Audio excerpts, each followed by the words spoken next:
Ce podcast est présenté par Mise au jeu.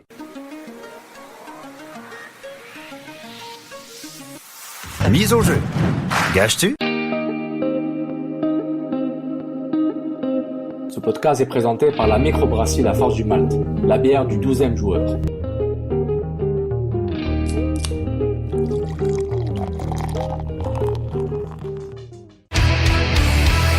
Peu importe c'est où, peu importe où ça se joue. MLS, Ligue des champions, Euro, Mondial. On en parle tout le temps.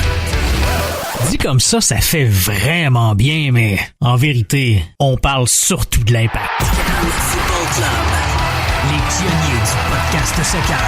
C'est la référence soccer à Montréal. Tout simplement, les meilleurs. C'est le Cannes Football Club. La poutine du soccer.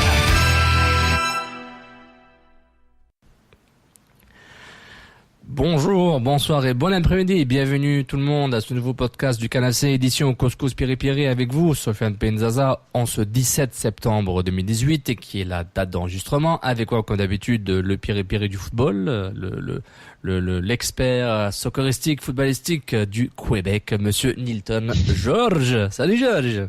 Comment ça va, ça vous faire? Pardon, Sofiane. Très bien, Joao, très bien. Très bien. Moi, je vais très bien, mon ami. Ça va, la routine. L'été n'est pas encore parti. Le foot est beau. l'Impact est encore dans la course aux séries. Et dans les séries en ce moment. Tout va bien.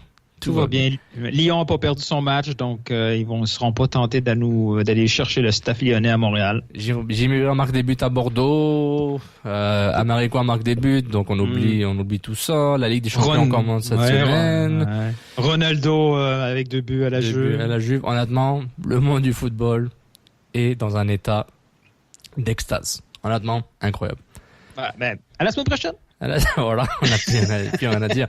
Donc, donc bienvenue, vous nous écoutez, vous êtes sur la plateforme podcast du Canacé qui s'appelle le Cannes Football Club Plus, avec le signe de plus. Donc, utilisez ces mots-clés pour nous trouver sur votre plateforme de podcast préférée. Apple Podcast, Google Podcast, iTunes, Spreaker, SoundCloud, Cannes Football Club Plus, et vous allez nous trouver. Merci encore à tous les patrons qui nous supportent mensuellement sur notre campagne Patreon, patreon.com/Cannes Football Club. Encore une fois, un grand merci à la Force du Malte qui nous sponsorise pour les CCPP parce qu'ils nous adorent et on les adore aussi. Donc merci à Guy et à toute l'équipe de la Force du Malte en direct de Trois-Rivières. Salut Three Rivers. Donc voilà, Hilton, l'Impact a gagné 4-1 à Philadelphie. Un massacre à Philly face à l'Union. L'Impact qui écrase son adversaire direct pour les séries dans cette conférence de l'Est assez attendue. Donc on va notamment parler de ça, on va parler juste de ça, c'est notre spécialité, parler de ce qui se passe après les matchs et surtout ce qui va arriver, et puis d'autres nouvelles qui nous arrivent pendant qu'on enregistre et ensuite. Donc voilà, l'Impact un petit 4-1, et l'ouverture du score courtoisie de Austin Trusty. Et ensuite, à la 28e, Silva, 39e, Taider, 63e, Amaricois, et encore Silva pour son doublé à la 76e. Donc l'Impact a fait mal. Pour vous mettre un peu dans le bain, l'alignement partant, Blake dans les buts, Rosenberry, Elliott, Trusty, Gades, Medunajin, Bedoya au milieu de terrain, Sapong, Dokal, Pico, qui sont derrière Burke. En point, du côté de l'Impact, le 4-3-3, Chéri de Rémigard, Bush, Lovitz, Camacho, Fanny Sagna, Piat, Azira, Taider, Piatti, Amaricois, Silva. Donc ce sont les éléments partants. Nilton, à la base, le match, tu t'es amusé? Juste pour avoir une sorte de feeling? Ben, j'ai beaucoup aimé comment que l'Impact avait commencé son match, là. Tout de suite, ils ont su comment réagir face au pressing. Philadelphie, c'est une équipe qui presse très, très haut, un peu à l'image de l'Impact pendant les matchs de pré-saison. Là. Ils faisaient la même chose à Montréal, mais Montréal était assez intelligent pour combiner avec des passes rapides. Ils balançaient rien. Là. C'était toujours rapide et court comme passe. Mm-hmm. Pendant les 10 premières minutes, ça fonctionnait bien. Là. Même on avait l'avantage au niveau des tirs au but. Puis là, coup de malchance, un ballon qui a été mal jugé par le juge de ligne, là, ça devait pas être... Non, excuse. Ça, c'était sur le but que Montréal a marqué. Le corner, ça a été suite à un dribble de trop sur Dolovitz près de la surface. Et là, on a vu comme les joueurs être un peu sous le choc. Hein, ça allait bien. On se fait prendre un but un peu bêtement. Problème de marquage. Et on a vu une équipe un peu déstabilisée pendant 20 minutes. On a arrêté de bien jouer, mais on n'a peut-être pas paniqué défensivement. Ils se sont regroupés. Ils ont attendu de quoi faire passer les émotions peut-être. Et tranquillement, pas vite, ils sont revenus dans le match puis ils ont pu égaliser justement là, sur une contre-attaque de corner. Et Montréal est revenu à ce qu'il faisait en première demi au début. Là, un bloc hyper bas. On se répète, là, mais l'Impact de Montréal avec Rémi Garde, ils ont finalement trouvé leur formule magique là, avec les éléments qu'ils ont. Ils assument d'être, entre guillemets, dominés dans leur territoire, mais c'est une domination contrôlée. Là. Les joueurs tournent autour de leur bloc. Il n'y a pas d'espace entre les lignes, entre les latéraux puis les positions axiales. C'est pas une équipe rapide, Montréal, donc ils ne laissent pas d'espace. Puis, une fois qu'on récupère le ballon, maintenant avec un Azira qui est précis dans ses relances, c'est là qu'on voit la force de Montréal. Là. Non, c'est vrai. Et puis, de un, je te laissais pas longtemps parce que je pense que tu te croyais encore au 99, donc je voulais pas briser un peu ton fan. Tu pensais que j'étais Gonzo, puis j'ai te laissé parler pendant 5 minutes. Je suis gentil ce soir, Lilton, je blague. Je blague. Point numéro 2. Oh, mais la semaine prochaine, la Gonzo. semaine prochaine, voilà, bye. Mais blague à part, non, c'est une très bonne analyse du match. Puis à la base, ça reflète beaucoup ce qu'on voyait, une certaine évolution, c'est l'Impact. C'est-à-dire, on savait qu'il y avait des joueurs, puis c'était une équipe et un staff qui voulaient et pouvaient et cherchaient au début, dès qu'il y avait la bonne séquence et même le zigzag en été, c'est quand même une équipe et un staff qui voulait et qui pouvait garder le ballon, mais était assez pragmatique pour comprendre que le contre, c'est une façon de jouer comme les autres et que l'Impact trouve le bon timing pour se mettre en force pour jouer le contre. Et je pense que c'est ça qui va arriver s'ils font les séries. Et en série, l'Impact va jouer le même style. Tu vas pas changer un style. Les Red Bulls avec plein de jeunes avaient beaucoup le ballon parce que c'est leur façon de jouer, mais aussi l'Impact a voulu laisser le ballon en partie, puis boum, le contre, puis ils ont écrasé les Red Bulls aussi. Donc voilà, c'est un peu la formule magique de l'Impact. Et puis Azira et Taider sont là pour protéger la défense. Azira et Piet étaient là pour protéger la défense. Laisser Taider monter plus haut, comme on avait encore une fois. Elle n'a jamais joué aussi haut de sa vie, quoi. Depuis très longtemps, Taider comme ça, il est déjà à 6 buts. Donc, c'est fou, hein? On oublie, hein. On oublie. On oublie ce qu'on a dit comme bêtises. Parce que c'était prématuré. C'était des bêtises parce que c'était prématuré. Fallait pas dire ça au mois de avril ou mai, mais il y a beaucoup de choses qui s'est dit au mois d'avril et mai. Là, il y a beaucoup de gens qui renient ce qu'ils ont dit, mais il s'en est dit des choses au mois de mai. Non, c'est correct. On va en parler. Du côté, on va d'abord rapidement faire l'évaluation. Saputo d'or, trop petit Jardin Foin. Le Saputo d'or qui est le meilleur joueur du match, Nilton. Ton Saputo d'or, s'il vous plaît. On se répète là à chaque fois, là, c'est Piatti qui est à l'origine des 4 buts. Il n'y a pas nécessairement les 4 passes décisives du match, mais à chaque fois, ça passe par ses pieds. Il l'a dit là, en fin d'entrevue que il donne les ballons parce que maintenant, il a les occasions pour donner les ballons. Hein? Oui, je voulais pas donner la passe à Oduro, c'est ça qu'il a dit. Oui. Il était très content de le donner à Silva maintenant. Silva. Oui, confessionnal du Big Brother du Loft. C'est normal, je veux dire, le gars, c'est pas un idiot, là. On le voit. On le voit libéré, là. Il est beaucoup plus calme avec le ballon. C'est sûr, prendre des décisions quand tu mènes 2-1, 3-1, c'est plus facile que quand tu tires de l'arrière, là. Non, c'est vrai. Et puis, regarde, dans le contre et la transition rapide, Piatti a souvent été généreux. Et souvent, soit celui qui finit l'action, soit celui qui provoque aussi. Donc, c'est correct. Je pense qu'il voulait beaucoup trop faire quand il était obligé de construire, récupérer le ballon, faire la course, faire le 1-2 avec lui-même et ensuite marquer du pied gauche. Ouais. Donc, là, ça va bien avec Piatti, là. Il a l'air de bonne humeur, il a l'air calme. Exactement. Il faut tenir Joey Saputo et tout autre membre de l'équipe du deuxième étage loin des micros. Ouais. Ça va bien. pas de drama cette semaine. Là. On parle juste foot, puis ce qui se passe sur le terrain, c'est bon. Là. Donc, exactement. Moi, non, c'est vrai. Moi, pour mon Saputo d'or, je vais donner à Silva, la locomotive de Montevideo. En fait, je sais même pas si c'est Montevideo là, mais il est uruguayen, donc vraiment sa vitesse. Et on l'a vu. Tiens, regarde. Je sais que faire des analyses de joueurs via des highlights YouTube, c'est pas recommandé. Mais quand on voit son style, je dis ok, c'est un gars qui aime galoper côté droit. On avait hâte qu'il le fasse. Il était là pour combler. Son physique est impressionnant. Là. Bah oui, et puis là, il arrive dans une nouvelle équipe, il se met en place. Et puis voilà quoi, il a 29 ans, il est au top shape là. Puis on connaît le footballeur uruguayen, c'est un joueur qui met le pied, c'est un joueur qui est intense. C'est la marque de commerce de l'Uruguay.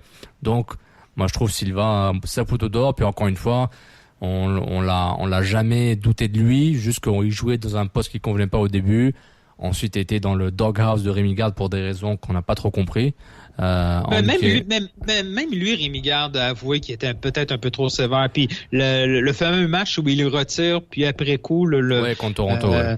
Et où il dit peut-être que lui-même il s'est trompé dans ce changement. C'est correct, là. Tu sais, je veux dire, Rémi Garde a expérimenté beaucoup de choses avec cette équipe-là, autant de formation qu'effectif, et où il apprend aussi à connaître ses gars. Puis là, il va falloir qu'il apprenne aussi à vivre avec les défauts de certains joueurs. S'il a accepté les défauts de Piatti, il faut qu'il accepte Silva. Puis on s'entend que les défauts de Silva, sont pas, c'est pas quelque chose qui va tuer le club, là. Non, exactement. Donc l'Impact va profiter de lui. Donc ça, Silva pour moi, évidemment, grosse mention à Taider, que je trouve qu'il a fait un gros match. La saga continue. Hint, hint. Du côté de Tropoutine, j'ai du mal à en trouver un. Il y a personne qui a mal fait. Les deux qui ont mal fait se sont repris en cours de match. Ouais. Il y a Lovitz avec son dribble de trop, mais il fait une course parfaite. Là. Il se développe offensivement, Lovitz, et se développe d'une façon très intéressante. Défensivement, des fois, il y a des moments un peu douteux, mettons. Mais bon, ça vient avec, là. C'est vrai, mais encore une fois, je vous dis, les gars, fallait pas rire de Danny. Danny Lovitz, je savais qu'il avait une bonne saison 2018. Je le savais. Sinon, les joueurs qui ont passé un peu inaperçus. Comment ils m'ignorent. En fait, tout le monde qu'on n'a pas mentionné durant le match, c'est les joueurs de l'ombre. Parce que Sagna, on l'a pas trop vu offensivement. Il était là surtout pour bloquer Pico. Je pense que Pico s'est assuré que Sagna monte pas trop, là. Et puis, je pense que Piet et Azira, tant que j'entends pas leur nom trop souvent, c'est-à-dire que ça récupère bien, le ballon va vite vers l'avant, et puis c'est tout. Et je trouve c'est important d'avoir des joueurs de l'ombre. Il faut que tout le monde soit des joueurs de l'ombre, sauf tes 2 stars, 3 stars qui vont faire le travail en avant. Et c'est ça l'Impact. Même Fanny, là, tu sais, il est devenu par défaut. On sait qu'il est là, on sait qu'il va gagner des ballons de la tête, on sait qu'il va lancer vers l'avant. Il faut que ce soit Piatti, Silva et Amarico qu'on remarque parce que, et on la marque beaucoup parce que l'Impact, pour une grosse partie du match, a su se projeter vers l'avant facilement. Et a été entreprenant. Donc, je trouve ça important. Oui, puis ils ont été intelligents aussi. Là. Ils se sont projetés, ils ont attendu le bon moment, ils ont attendu que les 2 milieux centraux soient aspirés. Philadelphie a un peu pêché là, par l'inexpérience de sa ligne défensive. Là. Ils étaient très hauts. Là. C'est des phases de corner avec un seul joueur derrière quand Silva, qui est connu maintenant à travers la ligue comme quelqu'un de très, très, très rapide, avec Piatti qui peut battre n'importe qui dans la ligue 1 contre 1. Juste laisser, ils avaient laissé Gaddis derrière. C'était un peu osé de leur part. Non, exactement. C'est du full risque, donc tant mieux pour l'Impact.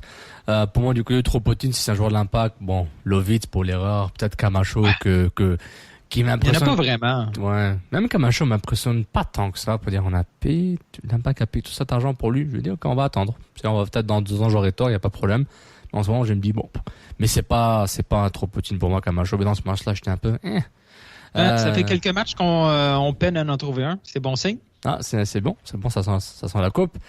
Du côté de Gilard d'Infoin, j'en ai pas trop. Non. Non, le but d'Amarico, c'était un peu marrant. C'était un but de gag. Voilà.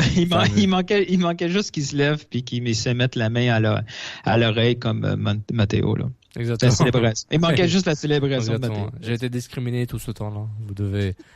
Vous vous devez faire. Donc voilà, du côté du public qui ont évalué sur Twitter avec les hashtags Saputo d'or, trop Poutine, Jardin Foin, notre membre du CanFC honorable, Monsieur Jonathan Tannenwald, at the Goalkeeper, excellent journaliste réputé à travers la MLS qui est basé à Philadelphie. Son Saputo d'or, Alejandro Silva. Son Tropotine, Andrew Blake. Je suis d'accord avec lui. Sur le premier but de Silva, Blake n'était pas obligé de sortir aussitôt que ça.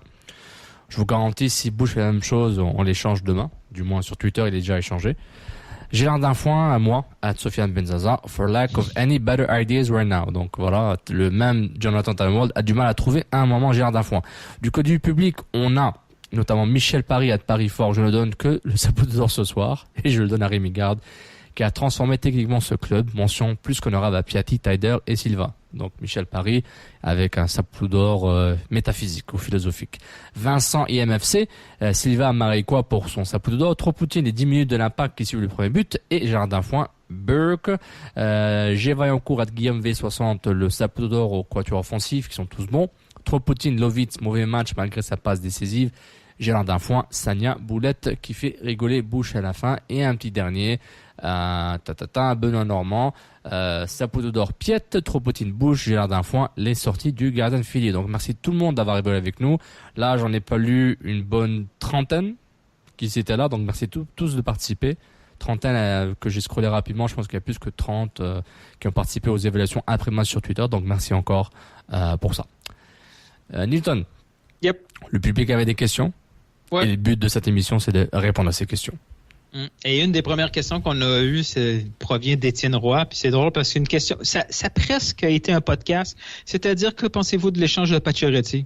Hein? On a failli faire un podcast On là-dessus. a failli le faire. On voulait voir si on faisait un podcast sur Pacioretty, est-ce qu'on aurait des meilleurs codes d'écoute? Je pense que oui.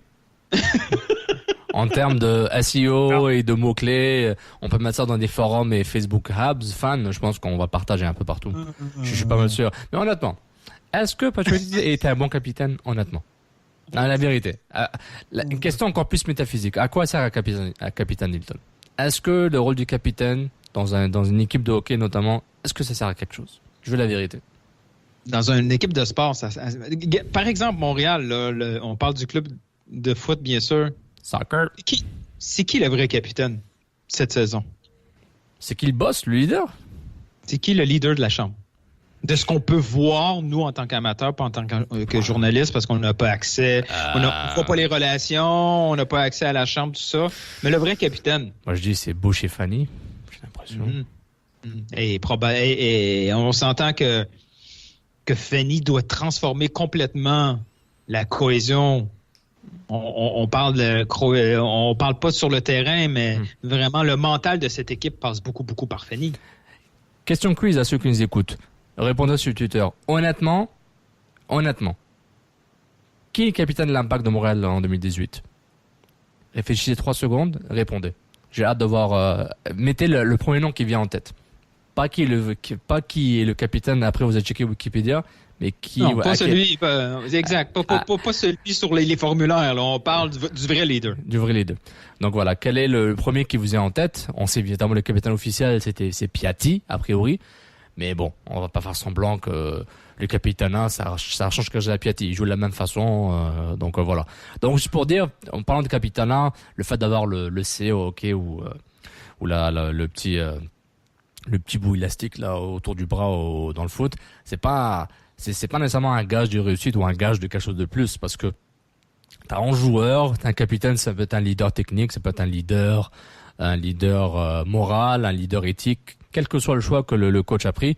T'as tous les clichés, c'est le relais du coach à l'équipe, aux joueurs, oui, peut-être, mais moi je trouve que clairement, il y a une sorte de, on overrate un peu le rôle d'une lettre ou d'un bandeau autour d'un bras qui va soudainement transformer un joueur. Moi, je trouve que c'est un peu abusé. C'est un peu abusé. Mais le bandeau, c'est comme une récompense. C'est pratiquement du marketing. Oui, déjà, c'est devenu maintenant plus un outil marketing, mais en même temps, tu sais, oui, tu connais le leader. Par exemple, Real Madrid, comme Ramos est établi comme leader, on comprend le côté capitana, parce que c'est celui qui, peut-être dans les règles internes du club, moi je parle en premier, moi j'ai essayé mon rôle de faire ça. Je comprends qu'il y a des règles, des dogmes à l'intérieur d'un club et d'une organisation.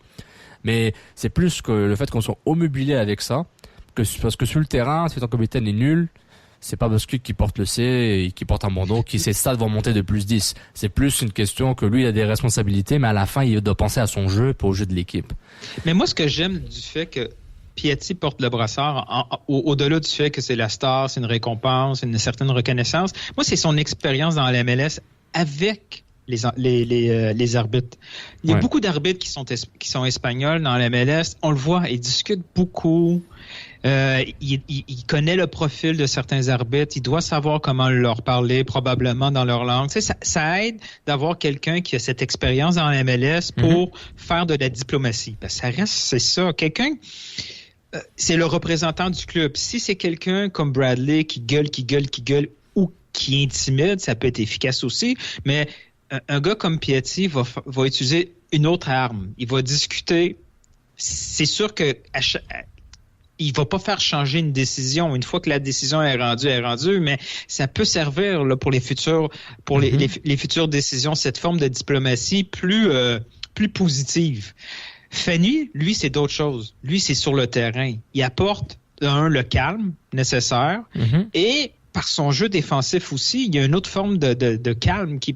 Les duels qu'il gagne, ça transmet de la bonne énergie dans ce club-là. Tu sais, au niveau de leadership, au début de saison, on avait plusieurs points d'interrogation avec raison, mais c'est quand il y a un vide comme ça qui se crée, là, quand Camara est parti, Bernier est parti, Simon est parti, ça fait en sorte que ça laissait la porte ouverte à d'autres formes de leaders. Exactement. Puis d'autres formes de leaders qui étaient nécessaires dans ce groupe-là. Fanny, quand il est arrivé, il est venu occuper la place tactique et technique en forme de leadership, et j'aime voir Piatti discuter avec les arbitres. Non, c'est vrai, puis ça donne plus de responsabilité, puis on sait qu'en termes de jeu, Piatti, c'est la flamme qui va mettre au feu le jeu de l'Impact de façon positive, non pas pour détruire l'Impact, et je trouve que c'est super intéressant. Et puis pour le concept du capitanat, pour vous prouver que ça n'a pas de valeur, tant que ça, c'est que par exemple, par rapport aux Canadiens, on se dit, c'est vrai, Pajorati, c'était le capitaine. Et c'est pas comme s'il a marqué l'équipe tant que ça. Tu vois, même si ça, au niveau statistique, il est intéressant. Si on regarde, par exemple, je sais pas moi, c'est qui le capitaine avant lui? C'était Gianta, c'est ça? Du côté des Habs? C'est ça, Gianta, c'est quoi comme capitaine? En termes, il a rien marqué en termes d'image. Mais peut-être au sein du vestiaire, il avait une certaine expérience, il savait quoi dire, il savait quoi faire, comment se comporter. Donc, tu sais, le bling-bling, c'est pas nécessairement ça, surtout dans la culture du hockey, qui est une culture très, très préhistorique, si vous voulez. Très très préhistorique, très anglo-saxonne et blanche surtout. Alors que dans le foot, ça va à travers les pays, les religions, les ethnies, etc. Choisissez le mot qui vous convient. Et on voit que c'est plus par rapport au statut du joueur au sein du club, ce qu'il représente et ce qu'il représente par rapport aux autres. Maintenant, sur le terrain, l'arbitre, évidemment, il y a rien à battre que tu portes un bandeau, donc s'il veut pas parler, il parlera pas. Donc Bernier nous a raconté ça plusieurs fois, que le bandeau veut rien dire. Mais au sein de l'identité du club et du vestiaire, oui, le capitaine a un certain poids, mais ça change pas que si les joueurs veulent pas t'écouter, que tu sois capitaine ou pas, ça va rien changer. Donc c'est une question de lead by example. Fais ce que tu as à faire, sois un leader sur le terrain. Pas parce que tu es gentil avec tout le monde dans la cafétéria du centre Trillet que nécessairement on va t'aimer si tu joues mal. C'est pourquoi moi je trouve que il faut que l'équipe soit assez soudée et assez forte pour pouvoir justifier la valeur intrinsèque et le côté mystique du capitaine en général. Je sais pas si tu veux dire. Je sais pas ce que tu vois, je veux dire. Parce qu'il c'est pas quelque chose de tangible nécessairement. Il y a rien de tangible d'être capitaine. C'est pas quelque chose qui se mesure ou qui se calcule. Mais je trouve ça assez intéressant comment on obsède dessus de façon positive, ce qui est correct, mais ne pas en faire une statistique. Il y a pas de statistique capitaine. Historiquement, il y a eu une certaine valeur symbolique aussi là, dans les équipes montréalaises. Avoir un capitaine, ça voulait dire plus qu'être le leader du groupe. C'est un représentant. Là. Ça s'est perdu un peu, là. Puis avec l'Impact de Montréal, on a été chanceux. On a commencé tout de suite avec le local boy Patrice Bernier. Puis on s'est retourné, tu sais, un peu par défaut vers l'autre gars local en espérant que c'est pas si automatique que ça. C'est pas juste ça. Puis au foot, il y a le concept aussi d'avoir plusieurs capitaines. Non? Ça se partage, là, cette responsabilité. C'est pas si important que ça, avoir une seule et unique figure pour le club. Exactement. Puis c'est assez symbolique, surtout par rapport au fait que c'est toi qui soulèves la coupe en premier. Coupe du Monde, Coupe Stanley, Coupe MLS, etc. Mais par exemple, pour comment il s'appelle, Patrice Bernier, il a eu sa meilleure saison statistiquement quand il n'était pas capitaine de l'Impact. En tout cas, tout ça pour dire que Pacioretty, là aussi, il y avait deux versions. Hein. Il y avait la version de l'agent puis la version du propriétaire. Donc, Pacioretty a bel et bien demandé d'être échangé. Donc, merci d'être avec nous pour ce spécial canadien avec Couscous Piri-Piri. Mais moi, je trouve que c'est une bonne façon de parler un peu de capitaine, parce que c'est un sujet qui me dérange par rapport à l'obsession qu'on a. Désolé de me répéter, je sais que j'ai perdu, c'est 80% de nos auditeurs en ce moment, ils ont raté le podcast. Mais c'est plus pour dire, c'est quelque chose qui va à travers le sport, dans différents sports, disons. Mais je vois pas nécessairement l'obsession obsessionnelle avec les clichés comme donne. Moi, ça me dérange pas qu'on répète la même chose, mais si c'est des clichés, moi, ça m'emmerde et je trouve ça vraiment sans valeur. Bon, Nilton, désolé. J'arrête de parler. Patrick nous demande, est-ce que collectivement, en fin de semaine, on a eu le droit au meilleur 11 de l'histoire de l'Impact de Montréal? Ben, c'est le 11. Hein. Moi, je trouve que c'est le 11 parfait pour l'Impact. Dès qu'Azira est arrivé, je pense que c'était le déclic pour vraiment... Mais est-ce que c'est le meilleur 11 depuis qu'on est là en MLS? C'était plus ça. Ah, depuis là en MLS? Ben... Je trouve que c'est le 11... Le plus équilibré? Qui a clairement un objectif établi. Les autres, oui, on a eu des belles périodes, mais c'était toujours un bloc qui était intéressant. Tu sais, soit on avait une belle combinaison avec Map et Divayo, mais le reste était un peu décalé. Tu sais, oui, on a déjà eu l'individualité de Drogba qui amenait le club. On n'a jamais eu collectivement un 11 complet qui se tenait, que c'était logique son jeu. Oui, là, c'est clair et net. Là, on le sait comment que l'Impact de Montréal va jouer à chaque fois. C'est un bloc bas avec des contre-attaques à 3-4 joueurs.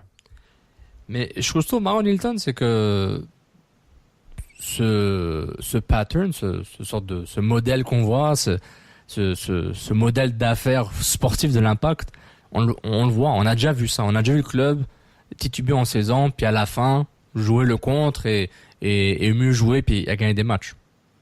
Tu vois, je veux dire, l'Impact a déjà eu des séquences, toujours par utiliser le même chapitre. Exactement. On a l'impression qu'on a déjà vu ça. Ok, on l'a déjà vu. Mais, et je trouve que ça met toutes les éditions de l'Impact en MLS au même niveau d'égalité en termes, disons, on décide de jouer comme ça parce qu'on ne peut pas faire autrement.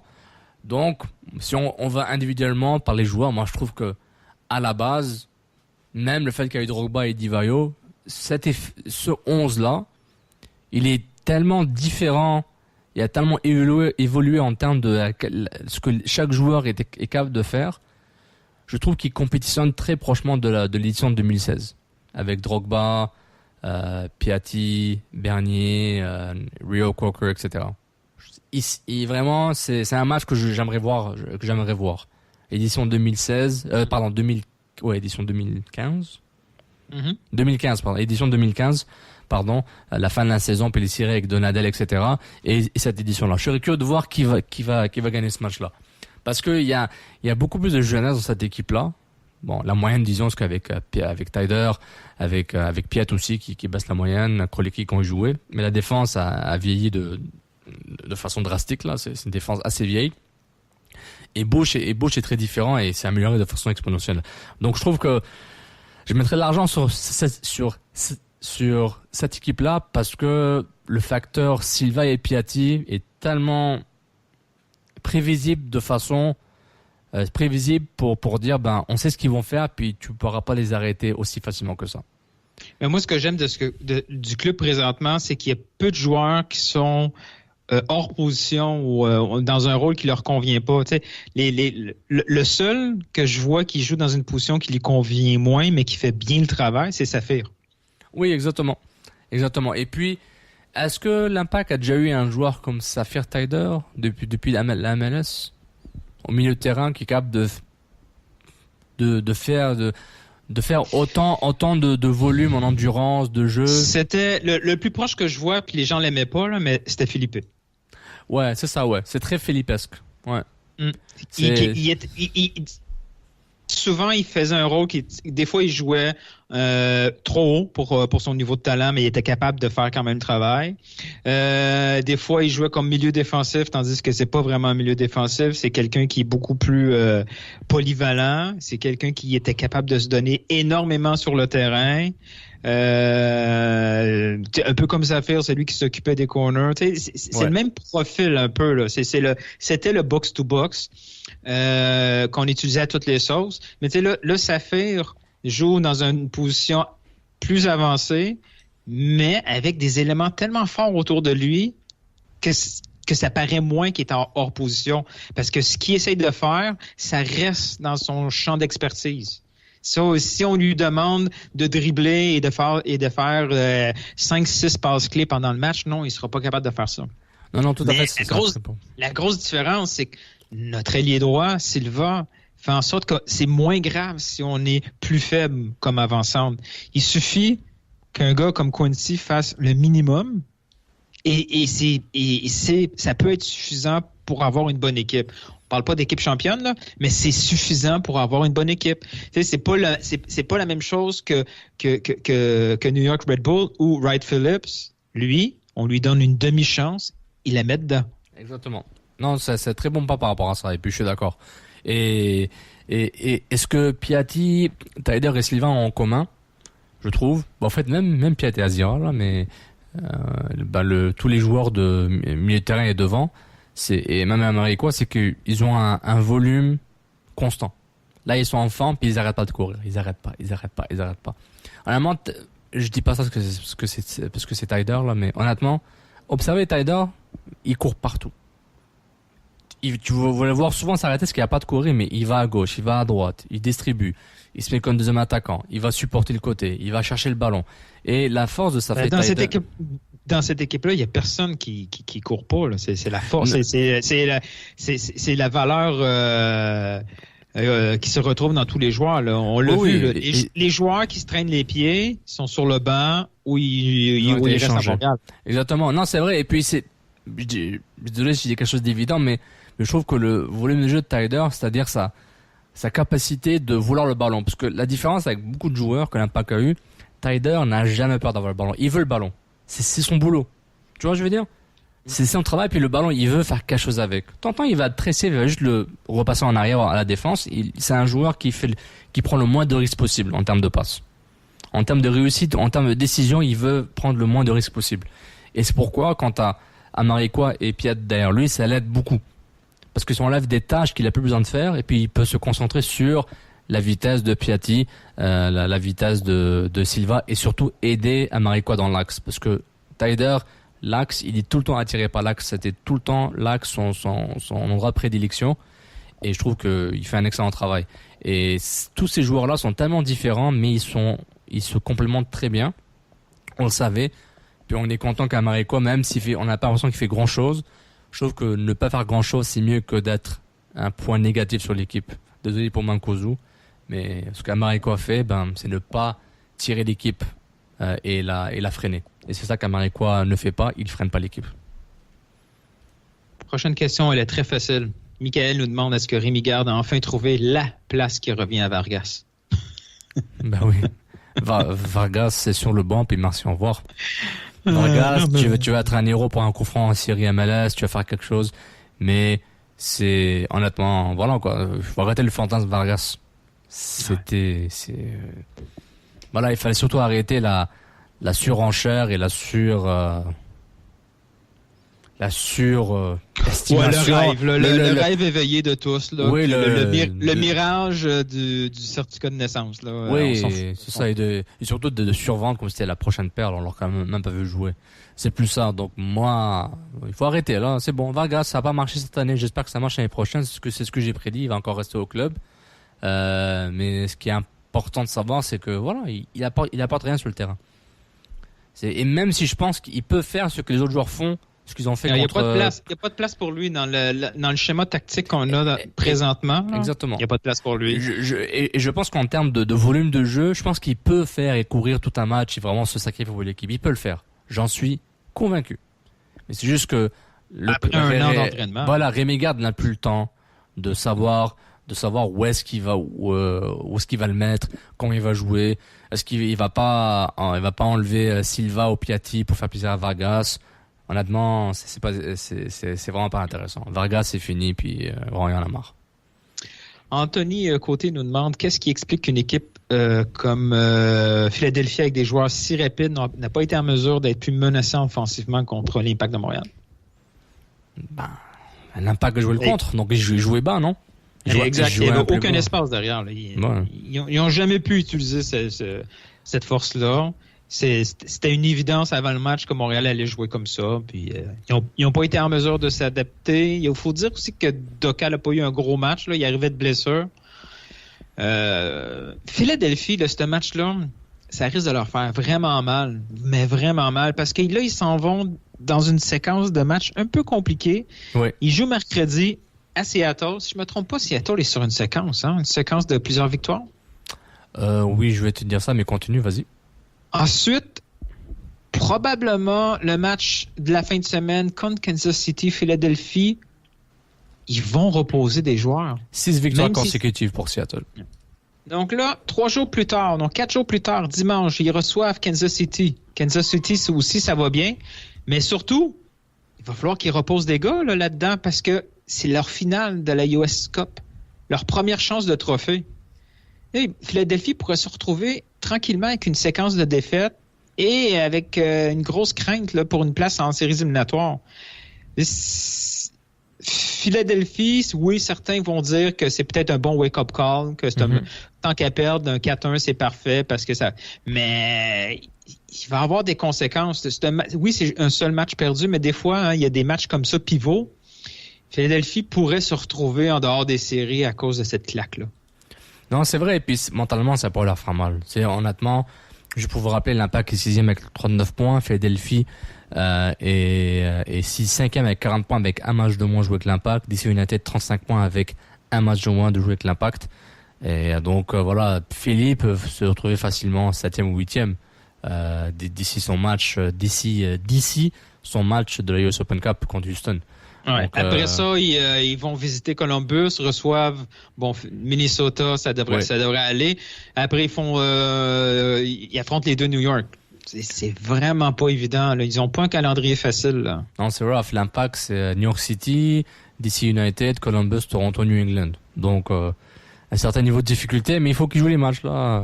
Pour Rémi Garde, lui, son calcul, c'est 3 victoires, puis ça devrait aller ou presque. Donc, il aura juste 6 points à prendre pour peut-être ne pas devoir stresser contre Toronto, puis New England leurs 2 derniers matchs. Mais je pense qu'il vise 6 points à la maison, ça c'est sûr.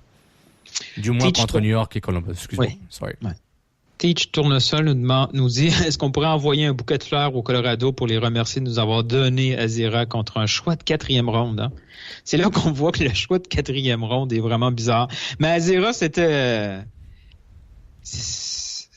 Il s'est retrouvé dans une place où il avait complètement perdu son utilité aux yeux du coach parce qu'il jouait dans un système totalement différent, tellement qu'il était rendu prêté en USL. Puis heureusement pour nous, il correspondait exactement à un besoin. Tout à fait. Puis Azira, il y a 2 années, c'était un pilier là, du Colorado. Azira, il jouait ghanéen, hein? C'est ça son... de l'Ouganda. Ouganda. Il était sélectionné au Ouganda. C'était un bon joueur. Là. Des fois, c'est drôle comment que les carrières des joueurs peuvent prendre une débarque là, en si peu de temps. Avec il a un nouveau régime, nouveau coach, ça avait changé. Hein, oui. Puis, on a des exemples immenses. Là. Mettons Renato Sanchez qui part dans un superbe début de carrière, se retrouve dans le mauvais club et là, il est plus capable de retrouver son niveau. Mais des fois, contrairement à un gars comme Matteo Mancuso, on voit clairement que lui, c'est parce qu'il est en fin de carrière puis il y a une saison de trop, c'est tout. Mais un gars, quand on est capable d'aller chercher, de trouver vraiment la perle dans une bonne situation qui correspond à nos besoins, je ne sais pas c'est qui l'a trouvé. on présume toujours par défaut que c'est Adam Braz. Si c'est le cas, tant mieux, mais c'est un échange majeur. Même si ça correspond probablement. Quand on l'a vu, on était en mode bof, hein, on s'en fout un peu. Mais non, c'est vraiment une belle addition. Non, c'est vrai, je suis tout à fait d'accord. Et puis, je suis content que l'Impact est capable de réagir à un niveau aussi loin dans la saison. Donc, c'est très important que le club est capable de faire ça. Et puis, c'est juste dommage qu'on n'a pas vu ça en février. T'aurais un attaquant, t'aurais un milieu de terrain correct. Je pense que l'Impact aurait des ambitions durant l'été d'aller encore plus haut. Et puis mais on peut pas tout avoir, mais on vous l'a dit. Mais en février, ils étaient ailleurs. Le club est en reconstruction dans tout le sens. Là, l'organisation de l'Impact de Montréal partait pratiquement à zéro. Là, on gagne du temps. Là. Même si on fait pas les séries, même si on fait juste un match en série, 2019 est beaucoup, beaucoup plus prometteur. Juste avec le temps gagné, Rémi Garde connaît parfaitement son équipe, connaît exactement c'est quoi ses besoins. Là, c'est le plus gros défi, puis ça sera toujours le même défi, avec un budget plutôt limité, c'est de trouver les éléments manquants. Et surtout, mais honnêtement, et je l'ai déjà dit plusieurs fois, même s'ils gagnent la Coupe MLS cette année, l'Impact doit continuer comme s'ils n'ont pas gagné. Dans le sens, au niveau sportif, il faut continuer de ajouter les pièces maîtresses pour dire on va être une équipe dominante, on a un staff qui est hyper compétent, il faut qu'on continue comme ça. On a une académie remplie de jeunes. Il faut dès maintenant faire un plan pour dire comment on peut intégrer les meilleurs de façon systématique. Si on peut pas le faire, c'est qu'ils sont pas assez bons, puis c'est pas grave. Mais je trouve que c'est important ça. Puis terminer un très bon point, Nilton. Moi, je trouve ça, c'est positif, c'est win-win. Puis Azira, ça représente la flexibilité du club pour dire on a un gap, il faut le remplir. On a trouvé un Ougandais, il va nous aider, puis c'est fini. Puis Piet s'amuse avec Azira. Taider profite de tout ça. Et je trouve que c'est win-win pour tout le monde. Prochaine question concerne Piatti. C'était Tommy Bellizil qui nous demande à quel rang classez-vous Piatti dans la MLS? Toi, tu avais répondu top 5, sans débat. C'est un top 5 sans même réfléchir. Et pour moi, il est top 5 depuis 3 ans. Les Vela viennent et arrivent. 5, c'est haut un peu, là, parce que vite comme ça, on pense à Giovinco, Martinez, Almiron. Piatti. Écoute, j'allais forcément Zlatan. Ouais, Zlatan. Vela. Mais maintenant, c'est question de choix. Moi, je dis Piatti sur l'impact. Ce qu'il fait. Honnêtement. C'est dans les tops, c'est sûr. Dans les tops. Pour moi, c'est un top 5. Rendu là, top 5 ou top 10, on s'en fout, là. C'est tellement négligeable comme écart. Mais honnêtement, voir ce qu'il fait avec l'équipe qu'il a eu auparavant et voir ce que la compétition dans le top 5 ou 10 ou 3 de la ligue, moi je me dis, ça lui donne des points bonus pour être dans un top 5, top 3. Parce que il a pas Tata Martino, il a pas Almiron qui joue avec lui, il a pas Martinez qui joue avec lui, donc je trouve que ça lui donne plus de mérite par rapport à ce qu'il fait. Et moi je trouve que c'est un top joueur. Là, on va se dire, ah ouais, on avait vraiment une star, nous, dans 10 ans. On va rappeler Piatti, il était bon. Puis, j'en profite pour dire qu'un gars comme Piatti a 33 ans, hein.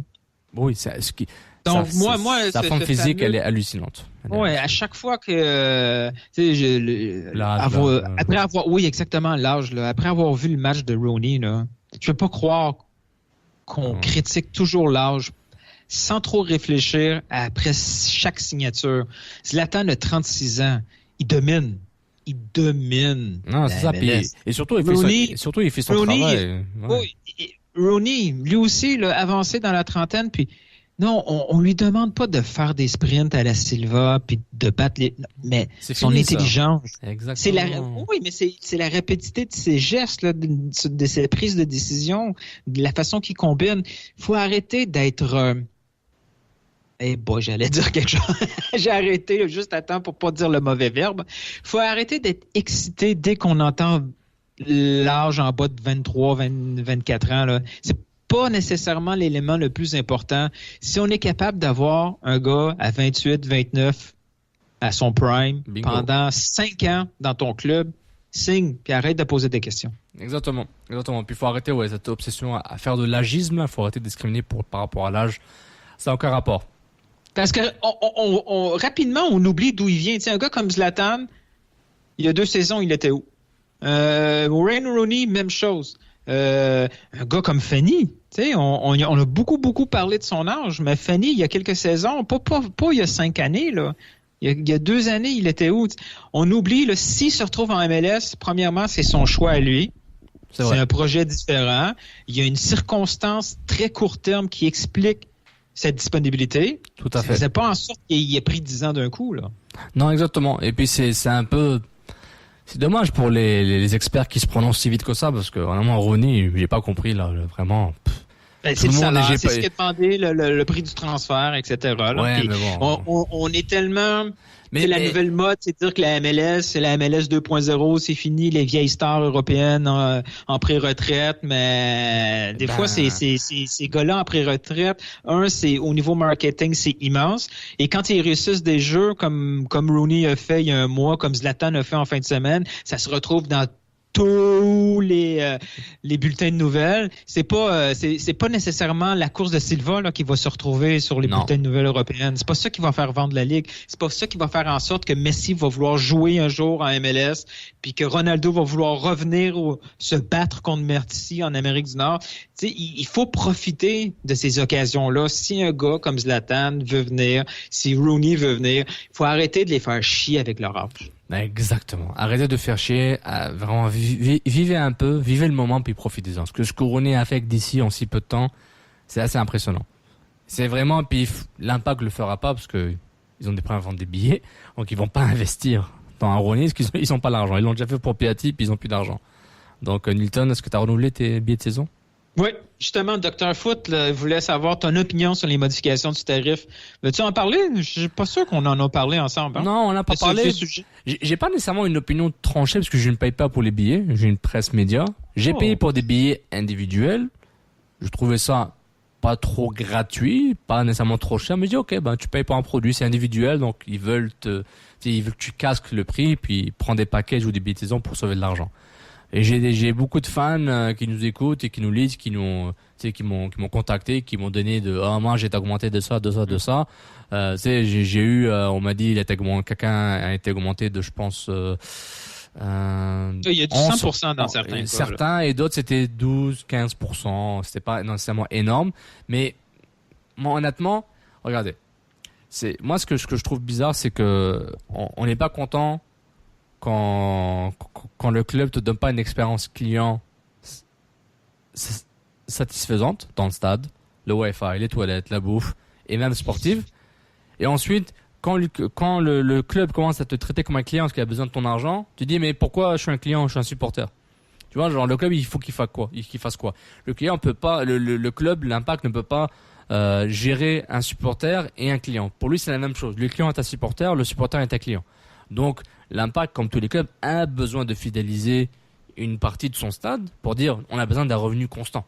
Parce que nous, on a besoin d'investir. On a besoin de payer pour un stade, payer pour de location, payer pour des joueurs, payer pour la bouffe. Ils ont des dépenses énormes, le club de l'Impact de Montréal. L'investissement dans l'académie, c'est de l'argent. C'est de l'argent. Et maintenant, par rapport au gros drama, par rapport au relevant de billets de saison, c'est qu'ils ont commencé à parler aux gens individuellement, sûrement. Ils ont pas été nécessairement transparents.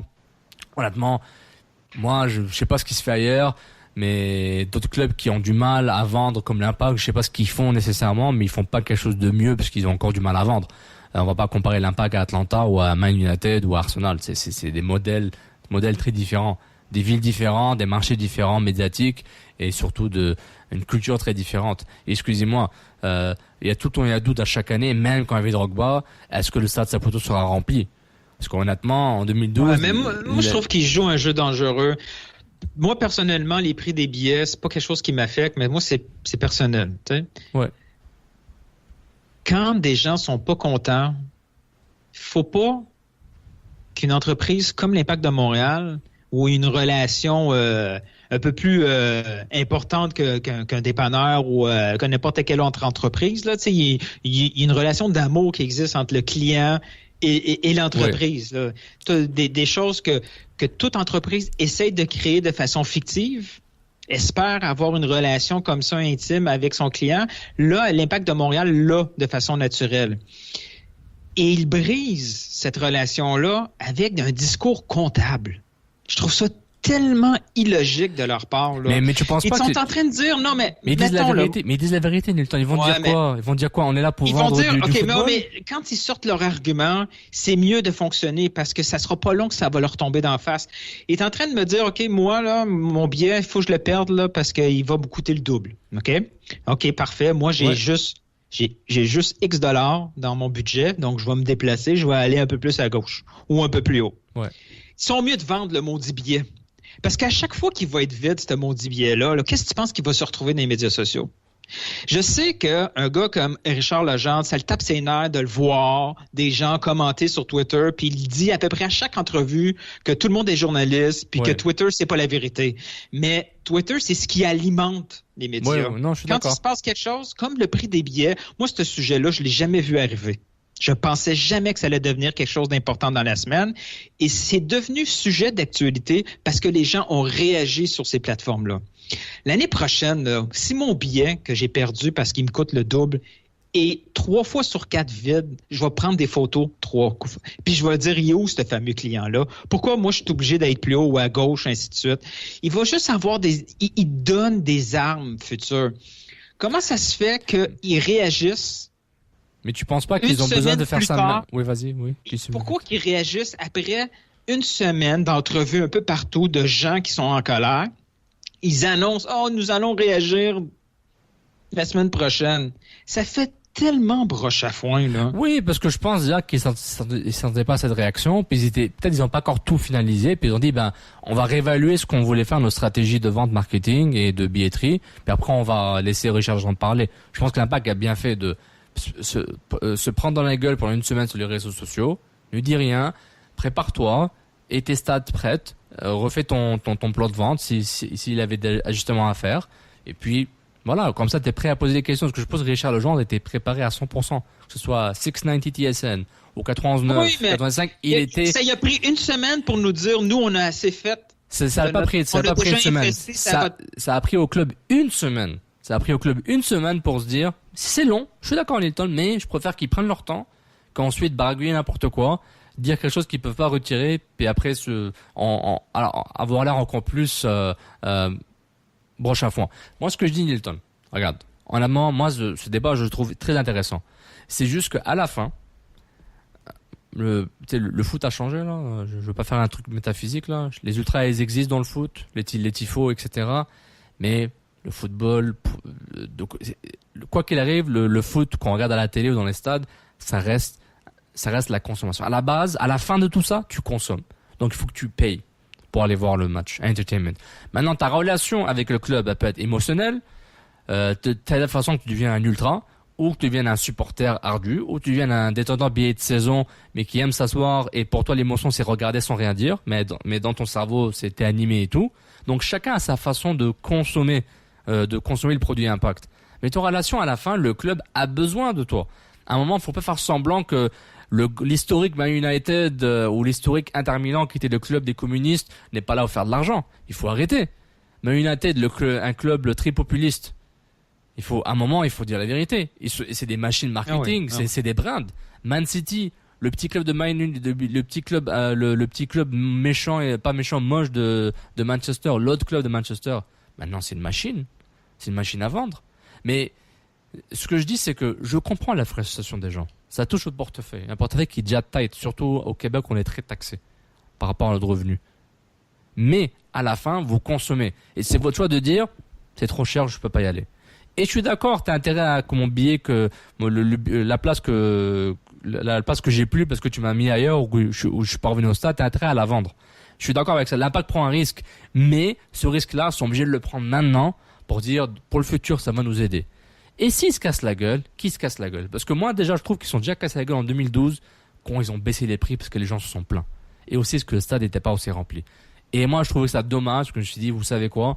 Vous avez peut-être mal évalué votre marché, mal évalué vos prix. Peut-être la MLS vous a recommandé des prix un peu exorbitants, en espérant une sorte d'engouement. Je vais payer n'importe quoi parce que c'est un club de foot professionnel à la MLS dans ma ville. Mais ils ont payé le prix pour ça. Et là, ils veulent le rattraper. Parce que Joey Saputo dépense. Et je vous dis tout de suite, s'il n'est pas là, il n'y a pas de foot à Montréal. Ça, c'est certain. Je vous garantis. Vous aurez la CPL, on va être content, mais c'est pas tout aussi le fun. C'est juste que moi, je comprends les gens. Je ne juge personne. Je ne juge pas, je ne paye pas.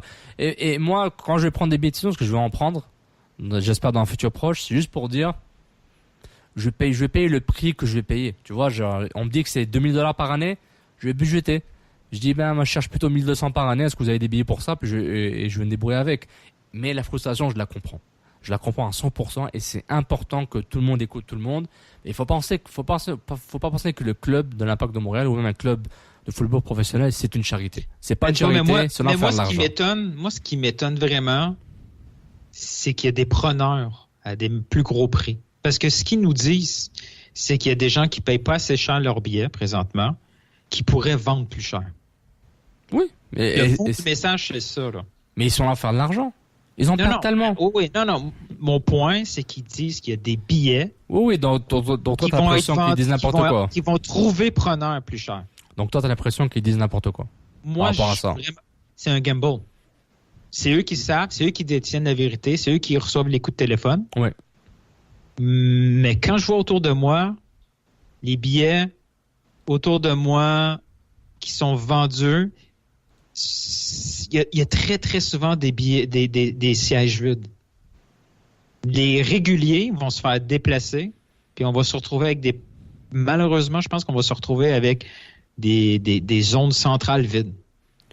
Un bon Leighton, je suis d'accord avec toi, et je pense que c'est un risque que le club prend. J'espère qu'ils sont conscients du risque, parce que s'ils le font en se basant sur des fausses informations ou des hypothèses qui sont totalement erronées, là, on va dire incompétence. Ça, je suis d'accord avec ça. Mais je trouve que le speech de Richard Legendre était honnête. Il était honnête. Ok, on m'a dit après non, il est langue de bois, etc. Ok, pas de problème. Mais il a dit ce qu'il avait à dire. Il a dit, les gars, on a dépensé beaucoup, on dépense beaucoup, on a des joueurs d'épée, on a un gros staff qui coûte cher, on a un staff qui coûte cher, on a un centre qui coûte cher. Les gars, il faut nous aider à payer ça. On n'est pas une charité, c'est pas la Croix-Rouge. Tu veux pas payer, ne paye pas.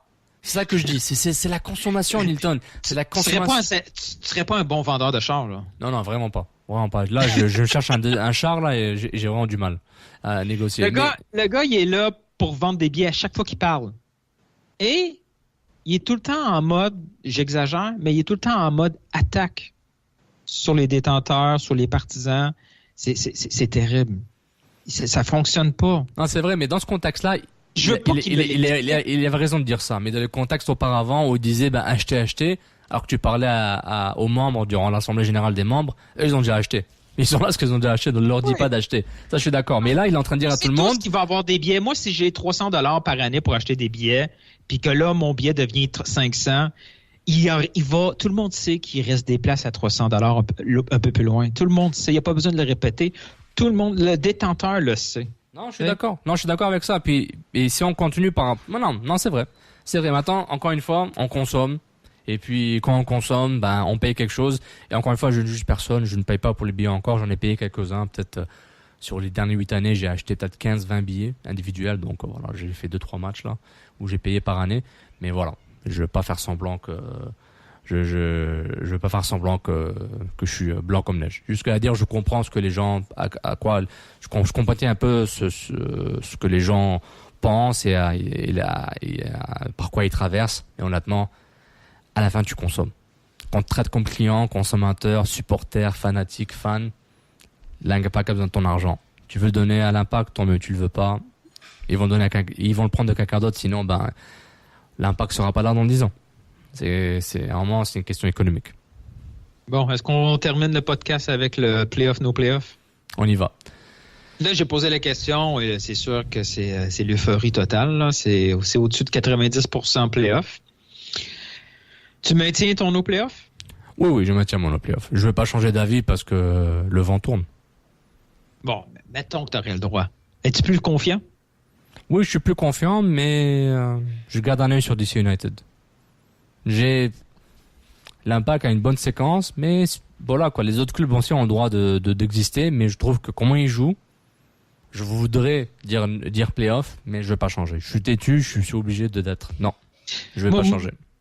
Moi, cette fin de semaine là, autant j'étais en mode, je sais que les gens ont ressorti un podcast où notre titre c'était No Playoffs, où on annonçait un No Playoffs qui était évident pour tout le monde et tout le monde disait à notre place que c'était No Playoffs, on n'avait même pas besoin de le dire.